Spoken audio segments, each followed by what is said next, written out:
नमो वेंकटेशाय। श्री वेंकटेश्वरा भक्ति चैनल पर कार्तिक मास के महात्म्य को देखने वाले सभी दर्शक गणों का सादर स्वागत कर रहे हैं। वशिष्ठ महर्षि द्वादशी तिथि का महात्म्य हमें बताते हुए हरिबोधिनी एकादशी या हरिबोधिनी द्वादशी का महात्म्य सबसे उत्तम होता है, ऐसा कह रहे हैं।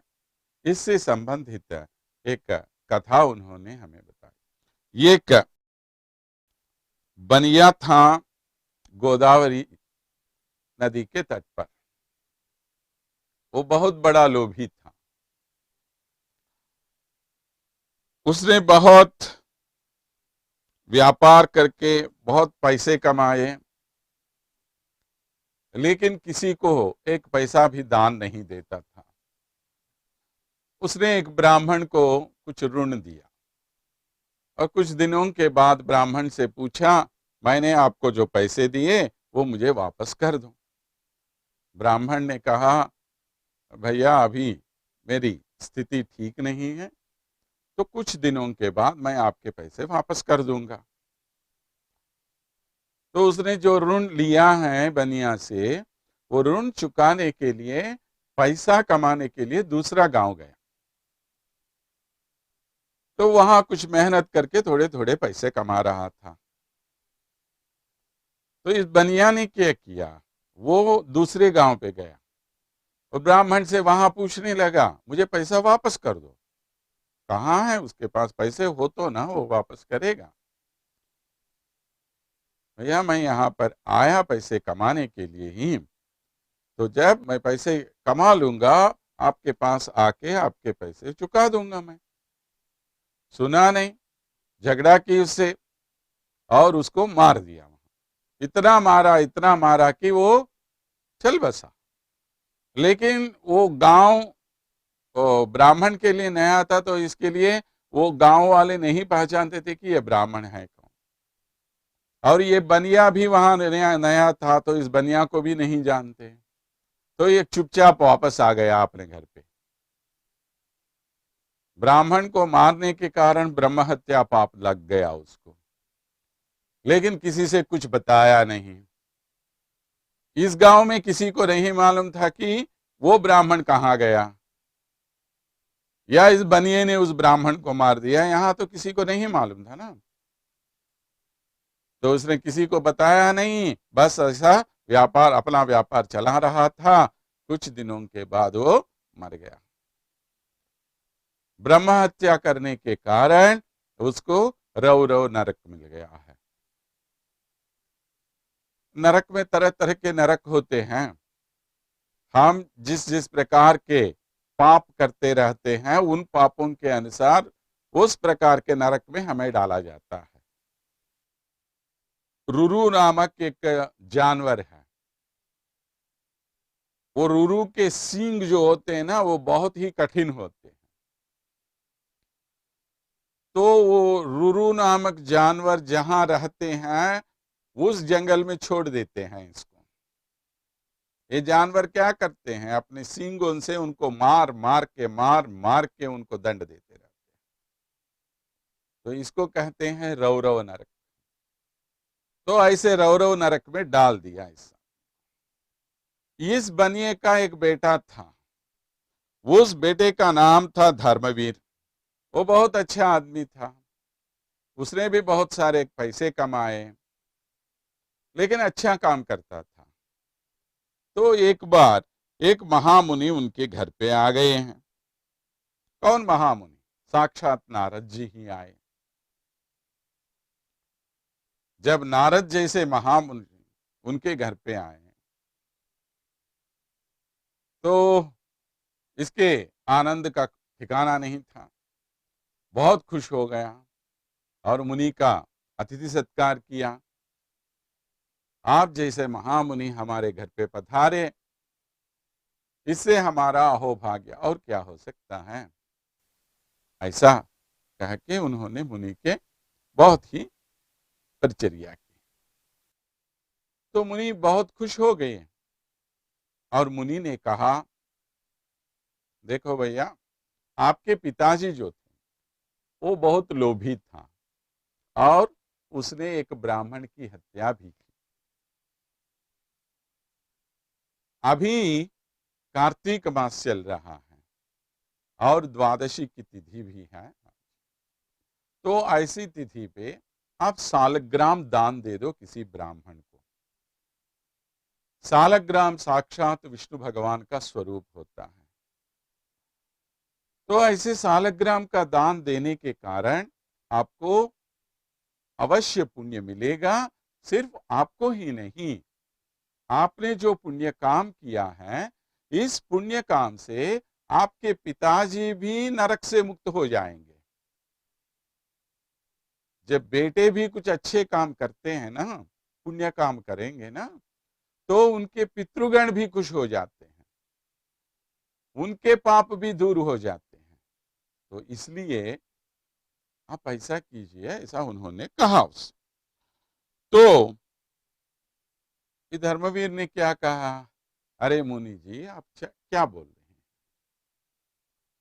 अगर दान देने की बात हो तो आप ये बताइए कि आप अन्नदान करो। दान देना ही हो तो ये बोलो कि आप गोदान दे दो, नहीं तो भूमि दान दे दो, नहीं तो हिरण्य दान दे दो, सोने का दान दे दो, कम से कम तिल दान तो दे दो, ऐसा बोल सकते। लेकिन ये क्या है, पत्थर दान करना क्या है दान? ना ना ना ना, ये दान हमें नहीं करना चाहिए। तो नारद महर्षि ने उन्हें बहुत समझाया, देखो बेटा, ऐसी बात नहीं है, सालग्राम तो मामूली पत्थर नहीं है, सालग्राम साक्षात भगवान विष्णु का स्वरूप है। ऐसे विष्णु स्वरूप का दान देने से आपको अक्षय फल मिलेगा, तो इसलिए ये काम करो। सुना नहीं है, बहुत, वो भी थोड़ा मूर्ख ही था। जब देवर्षि नारद ही बोलते हैं तो उनकी बात नहीं माने तो कोई भी क्या कर सकता है। उसने नकारा, महर्षि ने बहुत समझाया, सुना नहीं है आदमी, तो वो चले गए। मूर्ख को कौन समझा सकता है? तो कुछ दिनों के बाद ये चल बसा। जब नारद महर्षि जैसे महर्षि ने भी उसको समझाया कि सालग्राम का दान दे दो और दान देने की शक्ति भी उसे है, फिर भी उसने दान नहीं दिया, इस कारण से उसको पाप लग गया। उस पाप के कारण 3 बार उसको नरक में जाना पड़ा और उसके बाद वो 3 बार बाघ बन के भूमि पर जन्म लिया, 3 बार बंदर बन के भूमि पर जन्म लिया, 5 बार भैंस बनकर भूमि पे जन्म लिया और 10 बार विधवा स्त्री होके भूमि पर जन्म लिया। इतने जन्म उन्होंने लिए सिर्फ शक्ति होकर भी सालग्राम दान न देने के कारण। तो क्या हो गया, 11वें जन्म में एक याचक ब्राह्मण के घर पे बेटी के रूप में पैदा हुआ और उस जन्म में भी फिर से उसका पति मर गया और वो विधवा बन गई। बहुत रोने लगी वो। तो ये याचक ब्राह्मण जो था, मैंने भीख मांगने वाला, याचक माने भीख मांगने वाला, लेकिन साधारण से भिखारियों की तरह वे भीख नहीं मांगते। उस दिन के लिए जितने धान्य की जरूरत होती है, सिर्फ उतनी ही राशि वो भीख मांगेंगे और उससे अपना पेट भरा लेंगे और अगले दिन फिर से उनको भीख मांग। तो ऐसे लोगों को, ऐसे ब्राह्मणों को कहते हैं याचक ब्राह्मण। तो आदमी तो बहुत अच्छा था लेकिन गरीब था, तो ऐसे घर में पैदा हो गई और उस याचक ब्राह्मण ने दिव्य दृष्टि से देख लिया क्यों इस लड़की को, इस औरत को इस प्रकार पति वियोग हो गया, पति क्यों मर गया। तब उसे मालूम हो गया है उस जन्म में उसने सालग्राम दान नहीं दिया, इस कारण से इतने कष्ट उसको मिल रहे हैं। तो इसलिए तुरंत उसने क्या किया, कार्तिक मास के दिन पे उस औरत से सालग्राम दान दिलवा दिया। सालग्राम दान दिलाने से उसका पति, जो ये समझ रहे थे कि चल बसा है, वो फिर से जी उठा, आ गए हैं घर पे वापस। तो बहुत खुश हो गए हैं वो। इसलिए सालग्राम दान देने की शक्ति जिनमें होती है, उनको सालग्राम देना ही चाहिए। सालग्राम की जो शिलाएं, जो पत्थर होते हैं, वे शिलाएं हमें मिलती हैं गंडकी नदी में। आजकल नेपाल में है, नेपाल में गंडकी नदी में सालग्राम की शिलाएं हमें आज भी मिलती हैं। जो मुक्तिनाथ क्षेत्र कहते हैं हम, उस मुक्तिनाथ क्षेत्र में भगवान विष्णु की ये शिलाएं हमें मिलती हैं। तो ऐसे ही गंडकी नदी में जाके जो सालग्राम ला सकते हैं, वो किसी दूसरे ब्राह्मण को दान दे सकते हैं, वो सबसे बड़ा पुण्य काम होता है। ये बताते हुए वशिष्ठ महर्षि ने कहा, कोटि जन्म सुयत पापम, कोटि जन्म सुयत पापम, करोड़ों जन्म तक का आपने जो पाप काम किए, संचितम पापी भी सदा, तब तक आपके जो संचित पाप हैं, वे सभी पाप तत्पाप नाश हेतु, उन सभी पापों का नाश करना अगर आप चाहे, सभी पापों से अगर आप मुक्त होना चाहते हो, तो कार्तिके हरि बोधिनी, कार्तिक मास में इस हरिबोधिनी एकादशी या द्वादशी के दिन पर आपको इस प्रकार सालग्राम का दान देना चाहिए, ऐसा उन्होंने समझाया।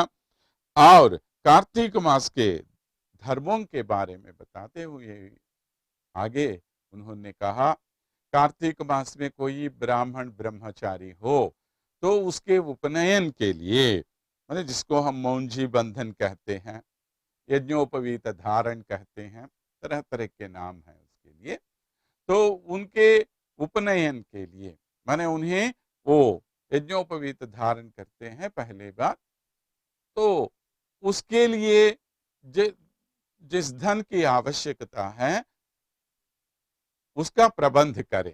कब? कार्तिक मास। लेकिन उस समय तो उपनयन नहीं होता, उपनयन होता है माघ मास में या वैशाख मास में, माने उत्तरायण पुण्य काल में ही ये मौंजी बंधन होता है। तो इस समय पे आप उसके लिए सहायता करो और उसके बाद माघ मास में उनका मौंजी बंधन करवा लो। और इसके साथ साथ कन्यादान करे, तो कन्यादान से भी आपको बहुत पुण्य मिलेगा। सिर्फ पुण्य ही नहीं, ब्रह्मलोक मिल जाएगा। ब्रह्मलोक की प्राप्ति हेतु आपको कन्यादान करना चाहिए। इससे संबंधित एक कहानी उन्होंने बताई। वंग देश में सुवीर नामक एक राजा रहते थे। ये सुवीर राजा जो है थोड़ा दुष्ट आदमी था। उसकी पत्नी जो है वो बहुत अच्छी थी। इस राजा को हमेशा दूसरों के साथ लड़ाई झगड़ा करना ही काम था। तो इस प्रकार कुछ सालों में क्या हो गया है, उसका राज्य पूरी तरह खो लिया। तो करेगा क्या, जब राज्य ही नहीं हो तो राज्य में क्यों रहेगा। वो चला गया, किसी जंगल में गया। उसके साथ साथ उसकी पत्नी भी गई और जंगल में छोटे मोटे काम करते हुए अपना जीवन बिता रहे थे लोग। तो उनको एक कन्या हो गई, कुछ सालों के बाद एक लड़की पैदा हो गई। तो बहुत गरीब था ना आदमी, लेकिन ये लड़की जो है बहुत ही सुंदर थी और सुशील भी थी। तो इस लड़की को देखकर एक ब्राह्मण बालक ने उस पे मोह किया और आके सुवीर से पूछा, मैं आपकी कन्या से विवाह करना चाहता हूं। तो सुवीर ने क्या कहा, देखो भैया, हम बहुत गरीब लोग हैं, तुम अगर हमारी लड़की से, हमारी कन्या से विवाह करना चाहे तो तुम्हें उसके लिए बहुत सारा धन देना पड़ेगा। तो ब्राह्मण युवक ने क्या कहा, अभी तो मेरे पास उतने पैसे नहीं हैं, लेकिन मैं तप करके बहुत पैसा कमाऊंगा और तभी आके आपकी लड़की से मैं विवाह कर लूंगा। और ब्राह्मण ब्रह्मचारी बहुत ही वेदांगों का अभ्यास करने वाला था। उसने बहुत घोर तप किया और कुबेर जी के वर से बहुत सारे पैसे उसको मिल गए। तो वो पूरा धन लाके सुवीर को दे दिया और उसकी कन्या से उसने शादी कर ली और अपनी पत्नी को लेके चला। तो उसने जो पैसे दिए उन पैसों से आराम से उसकी जिंदगी बीत रही थी। यहां तक तो ठीक है। कुछ सालों के बाद और एक लड़की पैदा हो गई इसको। तो लड़की धीरे धीरे बड़ी हो रही थी, तो उसके मन में अभी ये लोभ पैदा हुआ, देखो पहली लड़की की शादी कराने से मुझे इतने सारे पैसे मिल गए, अब इस लड़की को भी मैं और किसी को बेच डालूंगा। उसने क्या किया, कन्यादान तो नहीं किया, उसने बेच लिया ना उसको। पैसे लेकर देना क्या बोलते हैं उसको, बेचना ही बोलते ना। तो दूसरी लड़के को भी ऐसा बेचना चाहा। तो उस समय एक महामुनि उनके पास आए और उन्होंने पूछा, आप क्या कर रहे हैं, क्यों ये जंगल में? और उसने अपनी सारी कहानी बता दी।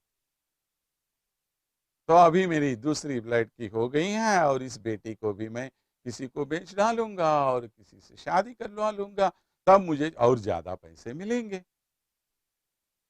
तब मुनि ने कहा, अरे राजा, क्या सोच रहे हो आप? तुमने जो काम किया वो बहुत नीच काम है। लड़की को कोई ऐसे बेचेगा? इससे बड़ा पाप और कुछ होगा? ऐसा काम कभी मत करो तुम। सर्वेषामेव पापानां प्रायश्चित्तं विदुम विदु बुधाः। संत लोगों ने आप जो भी पाप किए उन सभी पापों के लिए प्रायश्चित भी बताए। कोई हमने पाप काम किया, उसके लिए ये प्रायश्चित कर लो, आपका पाप दूर हो जाएगा, ऐसा बताया। लेकिन एक पाप ऐसा पाप है जिसका कोई प्रायश्चित है ही नहीं। क्या है वो पाप? कन्या विक्रयशीलस्य प्रायश्चित्तम न च उदितम। लेकिन जो अपनी कन्या को बेचेगा उसके लिए कोई प्रायश्चित है ही नहीं, क्योंकि ये इतना बड़ा घोर पाप है। ऐसा काम कर रहे हो राजा तुम? तो राजा को बहुत गुस्सा आया। ये मुनि, क्या बोलते हो तुम? किसी भी तरह लड़की की शादी कर लो और शादी कराने से जो पैसे मिलते हैं उन पैसों से मैं अपनी जिंदगी बिता रहा हूं, उसमें क्या दोष है? पैसा कैसा भी कमा सकते हैं, उसके लिए कोई दोष है ही नहीं, ऐसा कहने लगा। तो मुनि भी क्या समझाएगा, जितना उसको समझाया उतना समझाया और उसके बाद वो चले गए वहां से। तो कुछ दिनों के बाद ये चल बसे। चल बसने के बाद क्या हो गया, उसको नरक में डाला दिया गया है। कौन सा नरक? अशिपत्र नरक नामक नरक। अशिपत्र माने वो एक जंगल है। जंगल में पेड़ के पत्ते भी तलवारों के जैसे होते हैं। माने आप जिस तरफ जाओ उस तरफ पत्ता इधर उधर हो गया और आपके शरीर को चीर डालेगा वो। बस इधर जाओ उधर चीरेगा, उधर जाओ वो चीर डालेगा। ऐसे नरक में डाल दिया गया उसको। तो इसी वंश में श्रुतकीर्ति नामक और एक राजा था, माने इससे इसके पूर्वज, किसके, ये सुवीर नामक जो राजा हैं उसके पूर्वज थे वे, श्रुतकीर्ति। बहुत अच्छे काम किए और उसको स्वर्गलोक मिल गया। लेकिन अब इस आदमी ने जो पाप किया है, उस पाप के कारण उसका स्वर्गलोक भी छीना गया उनसे और उनको नरक में डाल दिया गया। तो नरक में डाला जाने के कारण अब क्या हो गया, श्रुतकीर्ति जाके यमधर्मराज से पूछा, प्रभु ये क्या है, मैंने बहुत अच्छे काम किए, मेरे वंश में किसी ने इस प्रकार का दुष्ट काम किया तो उसका फल मुझे क्यों मिल रहा है, किसी भी तरह आप मुझे इस नरक से बाहर निकालो। तब यमधर्मराज ने क्या कहा, उसकी दूसरी जो लड़की है उस लड़की का आप कन्यादान करो।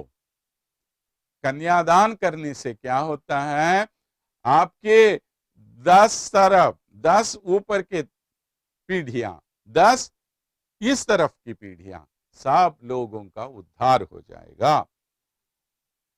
ये श्रुतकीर्ति बहुत ही पुण्य आदमी था, पुण्यवान था, इसलिए उसको भूलोक पे भेज दिया यमधर्मराज ने। और वो भूलोक पे आया, उसी वंश में पैदा होने के कारण उस लड़की की शादी और किसी अच्छे ब्राह्मण के साथ उसने करवा लिया। इससे उस सुवीर को भी जो पाप मिल गया है वो भी पाप से मुक्त हो गया और उस वंश में जितनी सारी पीढ़ियों को ये पाप लगा वो पाप भी दूर हो गया। इसलिए कार्तिक मास में जो भी कन्यादान करते हैं उनको इतना बड़ा पुण्य मिलेगा। अगर आप कन्यादान नहीं कर सकते तो कन्यादान करने के लिए सहायता करो, तो ऐसी सहायता करने से आपको बहुत पुण्य मिलेगा, ऐसा उन्होंने बताया। इस प्रकार कार्तिक मास के धर्मों के बारे में बताते हुए आगे ले जा रहे थे जनक महाराज को। उनके साथ साथ हम भी अपना प्रयाण जारी रखेंगे। तब तक स्वस्थ।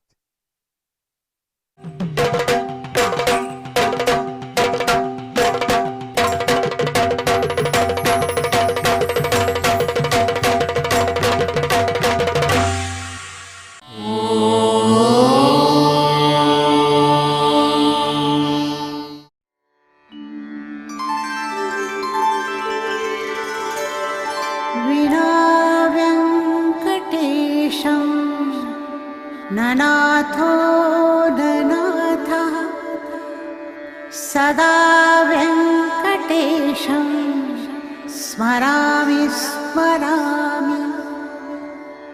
हरे वेङ्कटेश प्रसीद प्रसीद। प्रियं वेङ्कटेश प्रयच्छ प्रयच्छ।